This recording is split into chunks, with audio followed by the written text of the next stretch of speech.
ನಿಮ್ಮ ಇಷ್ಟ ಬಂದಂಗೆ ಮಾಡ್ತೀರಾ ದಲಿತರ ಮೇಲೆ ಮಾತಾಡ್ತಕ್ಕಂಥ ಮಾತುಗಳನ್ನ ನೀವು ಜಸ್ಟಿಫೈ ಮಾಡ್ಕೊಳ್ತಿದ್ದೀರಾ? ಇವತ್ತು ರಾಜು ಜಸ್ಟಿಫೈ ಮಾಡ್ಕೊಳ್ಳೋದಕ್ಕೋಸ್ಕರ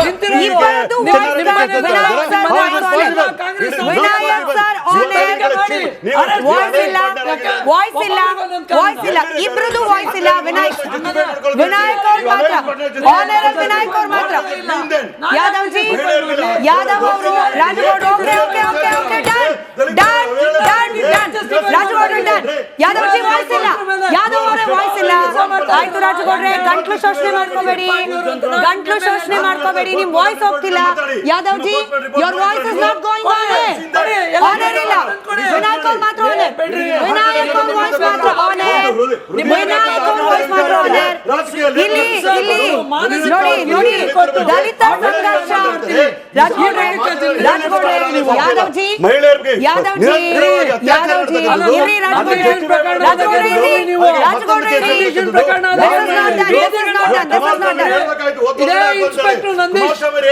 ಇಬ್ಬರ ವಾಯ್ಸ್ ಕೂಡ ಆಫ್ ಆಗಿದೆ. ಹಿಂಗಾಗಲ್ಲ ಡಿಬೇಟ್ಗಳಪ್ಪ. ದಲಿತರ ವಿಚಾರ ನೀವೇ ಹೇಳಿದ್ರಿ ಯಾದವ್ ಜಿ, ರಾಜಗೌಡ್ರೆ ನೀವು ಅದನ್ನು ಒಪ್ಕೊಳ್ತೀರಿ. ಅತ್ಯಂತ ಸೂಕ್ಷ್ಮವಾದ ವಿಚಾರ. ಕಿಚ್ಚೋದ್ರಿಂದ ಯಾರ ಪರವಾದ ವಿಚಾರ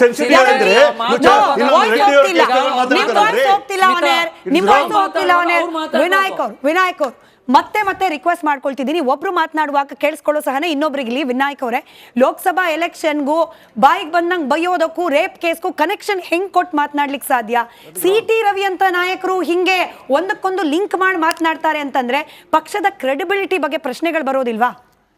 ಬರುತ್ತೆ, ಇಲ್ಲ ಅಂತಲ್ಲ. ಆದರೆ ಅದಕ್ಕೆ ಏನು, ಈಗ ನಾನು ಒಂದು 5.5 ವರ್ಷ ಕ್ರೈಮ್ ರಿಪೋರ್ಟರ್ ಕೆಲಸ ಮಾಡಿದೆ. ನಾನು ಅಬ್ಸರ್ವ್ ಮಾಡಿದಾಗ ಈಗ ಯಾರಿಗೂ ಅತ್ಯಾಚಾರ ಆಗಿದ್ದು ತಕ್ಷಣಕ್ಕೆ ಗೊತ್ತಾಗಬೇಕು. 2 ವರ್ಷ ಆದಮೇಲೆ ಗೊತ್ತಾದರೆ ಅದು ಹೇಗೆ ಅತ್ಯಾಚಾರ ಆಗುತ್ತೆ ಅನ್ನೋದನ್ನು ಜನನೂ ಯೋಚನೆ ಮಾಡಬೇಕಾಗುತ್ತೆ. ಈ ಥರ ಸಾಕಷ್ಟು ಅತ್ಯಾಚಾರ ಪ್ರಕರಣಗಳು ನಿಜವಾಗಿ ನಡೆದಿರೋದನ್ನು ನೋಡಿದ್ದೀನಿ.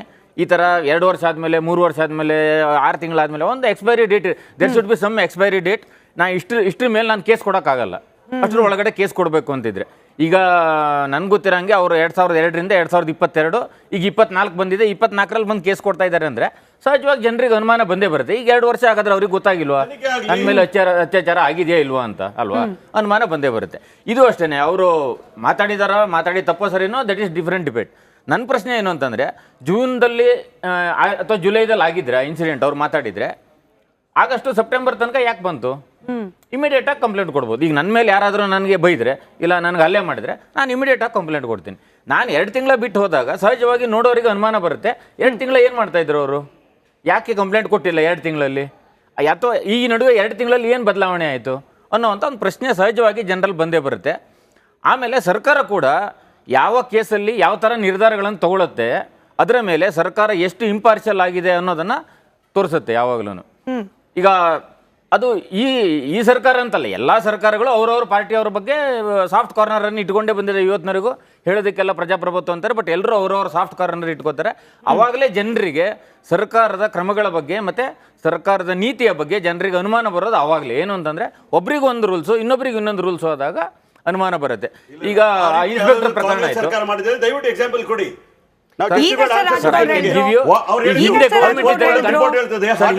ಕೇಸ್ನ ನೀವು ಬೇರೆ ರೀತಿ ಪ್ರತಿಪಾದನೆ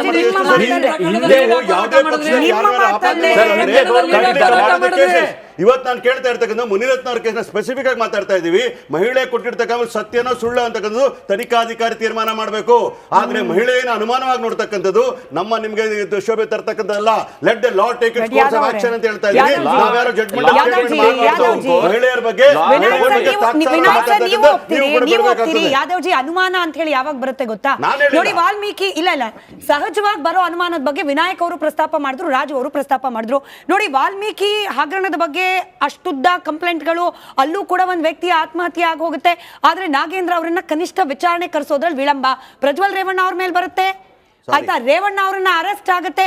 ಆ ಪ್ರಕರಣದಲ್ಲಿ ಹೆಂಗ್ ರಿಯಾಕ್ಟ್ ಮಾಡ್ತು ಕಾಂಗ್ರೆಸ್? ಅನುಮಾನ. ಈಗ ಇವರೇ ಕೊಟ್ಟ ಉದಾಹರಣೆ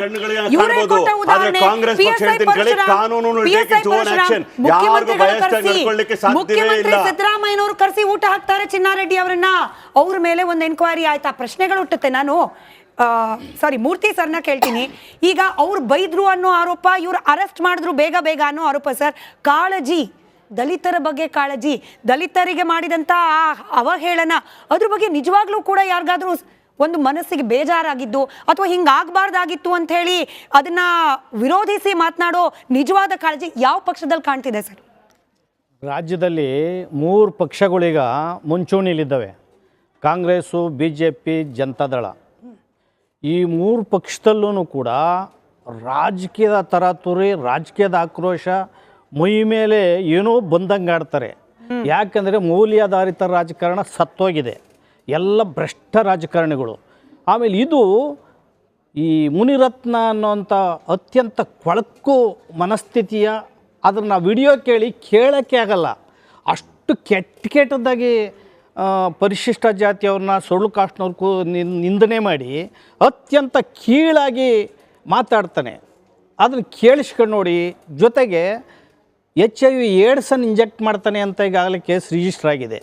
ಇದನ್ನು ನಿಮ್ಮ ಹೃದಯದಲ್ಲಿ ಏನಾದರೂ ಕಳಕಳಿ ಇದ್ದರೆ, ಮಾನವೀಯತೆ ಇದ್ದರೆ, ಮನುಷ್ಯತ್ವ ಇದ್ದರೆ ಇದ್ರ ಬಗ್ಗೆ ಸರಿಯಾಗಿ ಮಾತಾಡಿ. BJP, ಕಾಂಗ್ರೆಸ್ಸು, ದಳ ಯಾರ್ಯಾರು ರಾಜಕಾರಣ ಮಾಡ್ತಾ ಇದ್ದಾರೆ ಇವತ್ತು, ಎಲ್ಲರೂ ಕೂಡ ಅತ್ಯಂತ ಕೊಳಕು ರಾಜಕಾರಣ ಮಾಡ್ತಾ ಇದ್ದಾರೆ. ಈ 3 ಪಕ್ಷದಲ್ಲಿರ್ತಕ್ಕಂಥ ಈಗಾಗಲೇ ಆಯ್ಕೆ ಆಗಿರುವಂಥ MP, MLAಗಳು, ಈ ಮುನಿರತ್ನಗೆ ಸರಿಸಮನಾದಂಥ ಶಾಸಕರು ಇನ್ನಷ್ಟು ಜನ ಅದೇ ಥರ ಇದ್ದಾರೆ.